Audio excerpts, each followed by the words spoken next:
There's a new head honcho in town, and its name is Zombies.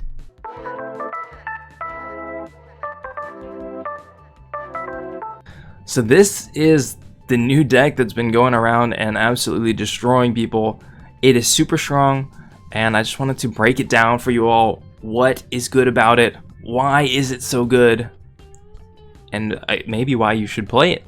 And of course, at the end of the video, we'll have the deck code to just easily have you guys download it. So it is a purple deck. It is primarily black, but the first 6 cards are purple, and it uses 0.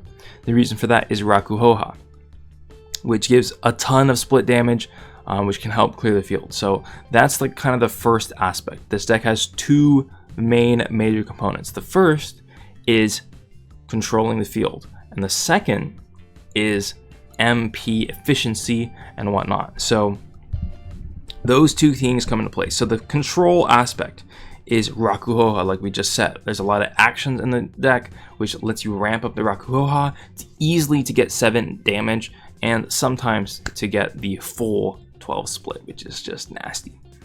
The other aspects of control are Splendid Buffet. It helps you stay alive longer, gives you that extra HP, and also can do 4 to 5, anywhere from 2 to 6 damage to your opponent's units, which can clear them out pretty easily.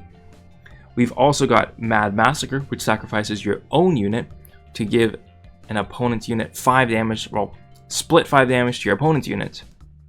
Now, if your opponent only has 1 unit, of course, all 5 will go there, and that's a great way of controlling the opponent's board when they don't have much there. Especially since a lot of the 3-cost units, and sometimes even higher, only have 5 HP. And we also have Fate of the Unworthy. Of course, this card is so good. There's not much Ascend Rene around anymore, so it destroys pretty much every MP cost 4 or less that people are playing, and also gives you randomly 1 damage to the opponent's hero, because why not? Why not? It also only costs 3, so this is kind of fits the bill on both parts, because you kill a 4, 4, 3, which nets you 1.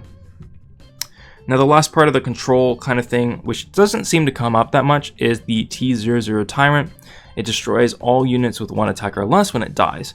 Luckily, it only has 1 HP on its pre-revenge side, which means if your opponent has any 1 attack HP monsters, you just block with this, and then it dies.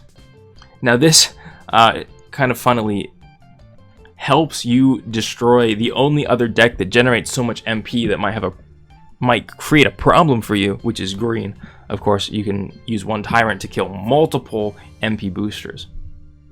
But other than that, you can also destroy unbuffed Palomus, Astaloses that haven't, gotten around yet. So it's very good card, very versatile, and when it revenges and comes back as a 4/9 for 2 MP is just like, that's super good on the MP efficiency side. Okay, so MP efficiency. That's the second part of the game, and actually the main part of what makes this deck so freaking strong. Now, Revenge is pretty obvious. If you guys are new to Revenge, what it does is when the card is defeated or destroyed, it goes back to the deck, send them back in, reduces the cost by half, rounded up. So this zombie, which has 3, will become 2, and they also get bonus stats.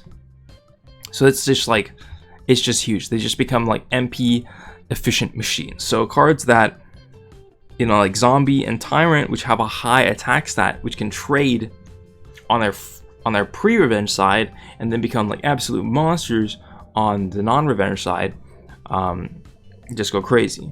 And then of course you have Sigma, which is the ultimate revenge, infinite revenge. He just keeps coming back. He's a 4/8 all the time, 4/2 because of revenge reducing his mana cost. So 2 mana for a 4/8 was good enough. But if you've revenged 8 or more times, he has +3/+3 and heavy pierce, which makes him like a, what's that? 7/11 with heavy pierce. Like, who does that? That's crazy. So of course he's, a key aspect of closing out games, but he's also a 2 mana 7/11. Like, that's unheard of. So with all that said, the other aspects of MP generation, right? You already have Revenge, which means in the late game you're raking in, like, you're just playing cards for so cheap for such high stats, which is great because you're a dual color deck, you don't have that much MP to work with anyway.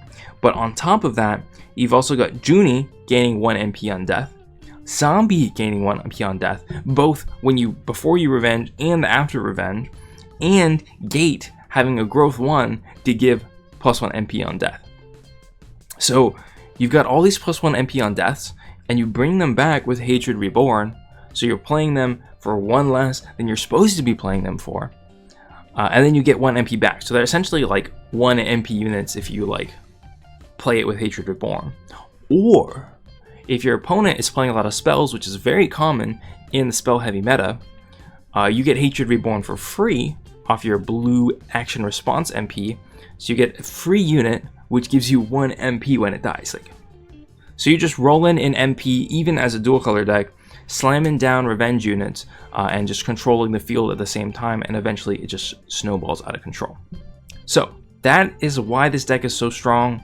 Give it a try. Here's the QR code, and we will now talk about the other version of that, because Zombies is so strong, it's also good in other decks. Like, it's good in mono black, and it's good in Ryu. So let's talk about Ryu. This deck got to, would you believe it, first place, ranked #1, over 2,100 points for this list. And you see that it uses the same Revenge Zombies engine. Well, really, it's more like the 3-cost engine that I shared with the last Albert Wesker deck. But like, this engine is so strong. And we can call it Zombies, we can call it whatever we want. The only part I'm missing is Sigma. But this deck takes advantage of the fact that you play cheap creatures, you block with them. Mega Tortoise is going to be whenever a unit dies, you get extra 3 damage. You're taking advantage of all those extra deaths. And Blockade Strike is going to help you deal with the mirror match, because it's going to remove cards from the game so they don't get the death effect. So you can kill their, zombies. They don't get the death. They don't get revenge, which is also very important. So Blockade Strike can really help you out in that mirror match. And then you've got the classic Hatred Reborn, Zombie, Junie, and Gate. But we've also got Warped Research Instinct. I think this is a tech that was included specifically for this deck because of the Mega Tortoise. Bringing back the Mega Tortoise and then just having more of them on the field to just frustrate your opponent with that extra death damage is super strong. And this card, of course, will give you 2 of your 3-cost units back for 1 card for the cost of 4.